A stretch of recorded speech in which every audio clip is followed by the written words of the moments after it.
नमस्कार दोस्तों, कैसे हैं आप लोग।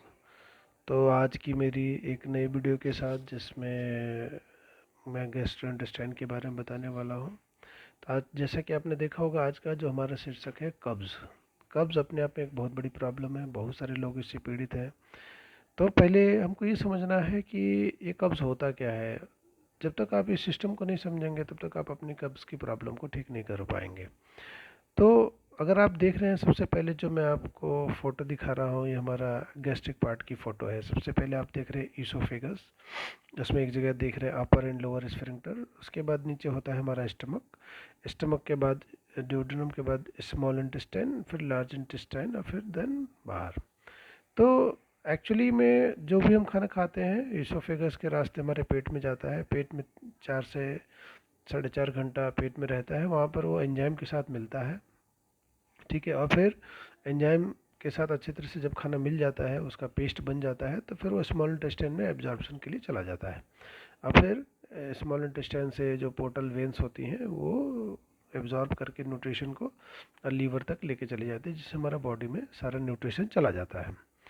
अब बात यहाँ आती है कि अगर आपने ऊपर से खाना खाया, खाना आपका स्टमक में पचा, इंटेस्टाइन में एब्जॉर्ब हुआ और फिर सारा इस लार्ज इंटेस्टाइन के थ्रू बाहर चला गया, ये एक नॉर्मल प्रोसेस है। अब यहाँ पर समस्या कहाँ आती है। समस्या यहाँ आती है, आपने खाना खाया तो जब खाना अगर पचने के बाद भी लार्ज इंटेस्टाइन से स्टूल जो है वो प्रॉपर निकलता नहीं है, बीच में रुक जाता है। जैसे बहुत लोग कब्ज़ के जो लोग होते हैं वो क्या बोलते हैं कि मेरे को एक दिन में 2 से 3 बार जाना पड़ता है मोशन के लिए, लेकिन उसके बाद भी ऐसी फीलिंग रहती है कि ना पेट सही से साफ़ नहीं हुआ है। उनकी ये सब समस्या होती है। तो यहीं पर देखिए आपका सॉल्यूशन है। अगर हम एक कोई ऐसा सिस्टम या कोई न्यूट्रिशन ऐसा यूज़ करें या कोई एक्सरसाइज ऐसी यूज़ करें जिससे कि पेट एक बार में ही साफ़ हो जाए, यानी कब्ज़ का प्रॉब्लम नहीं है। तो पहले वही समझना है कि आखिर में वो होता क्यों है। तो ये है हमारा नॉर्मल प्रोसेस। तो मैं आपको एक अलग वीडियो दिखाने जा रहा हूँ जिसमें आपको ये पता चलेगा कि ये कब्ज़ की शुरुआत होती कैसे है। अब आपको देखिए वीडियो दिखा रहा हूँ। इस वीडियो में आप देखेंगे कि हमारे इंटेस्टाइन का एक मूवमेंट होता है जिसको हम बोलते हैं पेरिस्टाल्टिक मूवमेंट। ठीक है, तो पेरिस्टाल्टिक मूवमेंट में क्या होता है कि इंटेस्टाइन मूव करती है और मूवमेंट से क्या होता है, जो हमारा खाना होता है वो आगे सरकता है, जो कि खाना स्टूल के रूप में कन्वर्ट हो चुका होता है। ठीक है, तो वो स्टूल जब आगे सरकता है तो फिर वो उसके धक्का मार के बाहर निकल जाता है। यानी कि समय जब आदमी की उम्र बढ़ती है, उम्र बढ़ने के समय के साथ जो ये जो मूवमेंट आप देख रहे हैं ना पेरिस्टाल्टिक, इसमें देखिए स्टूल आगे सरक रहा है मूवमेंट के साथ। जब मूवमेंट आगे हो रही है तो स्टूल आगे सरक रहा है।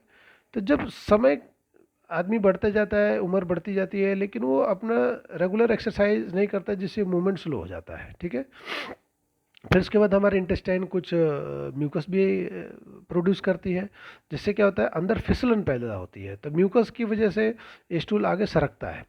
तो अगर हमें किसी का कब्ज़ ठीक करना हो तो हमें क्या करना चाहिए, कुछ ऐसा जैसे आप मार्केट में देखिए बहुत सारे लग्जेटिव लोग लेते ही हैं, उनके अपने साइड इफ़ेक्ट होते हैं क्योंकि दे आर द केमिकल्स। अगर हम कोई नेचुरल लग्जेटिव दे, जैसे हम लोग एलोवेरा है, एलोवेरा एक नेचुरल लग्जेटिव है, तो उसका कोई साइड इफ़ेक्ट नहीं है। तो जब वो लेंगे तो उसमें एक सेपोनिन नामक पदार्थ होता है, जो कि सेपोनिन मतलब सोप। आप देखेंगे बहुत सारे पौधों में तने में ना लसलसा पदार्थ होता है, तो एलोवेरा में उसकी मात्रा सबसे ज़्यादा होती है। तो स्टूल में वो एक तरीके से फिसलन का काम करेगा।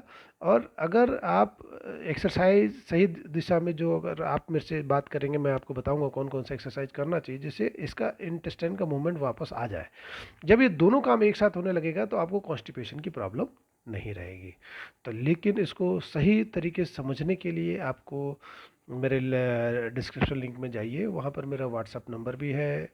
और अगर आप किसी को प्रॉब्लम है तो वो प्रॉब्लम मेरे से समझ सकते हैं कैसे इसको ठीक करना है।